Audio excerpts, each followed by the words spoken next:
প্রথমে দিয়ে দিব 1 মুঠ হচ্ছে সিমের বিচি, সাথে দিয়ে দিব হচ্ছে 1 মুঠ সূর্যমুখীর বীজ, আর সাথে দিয়ে দিব হচ্ছে 1 মুঠ তরমুজের বিচি। এগুলো কিন্তু একসাথে কিন্তু ব্লেন্ডার করে খেলে প্রতিদিন সকালে আমাদের অনেক পরিমাণের হেলদি একটা খাবার। সাথে দিয়ে দিব 1 মুঠ কাঠবাদাম, 1 মুঠ আখরোট, যার যেটা ঘরে আছে সেটাই কিন্তু দিয়ে দেওয়া যাবে।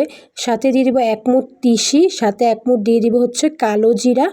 এগুলো কিন্তু সব একসাথে হালকা ভেজে ব্লেন্ডার করে নিতে হবে। সাথে দিয়ে দিব হচ্ছে 1 মুঠের মতো চিয়া সিড। ঘরে যদি আরও অন্য ধরনের বাদামও থাকে সেগুলোও কিন্তু দিয়ে দেওয়া যাবে। তো আমার বাসায় এগুলোই ছিল, এগুলোই দিয়ে দিয়েছি। এখন সবগুলো কিন্তু একসাথে মিক্স করে এই তো বাদামগুলো হালকা ভেজে নিব, সাথে কিন্তু ওই বীজগুলো ভেজে নিয়েছি।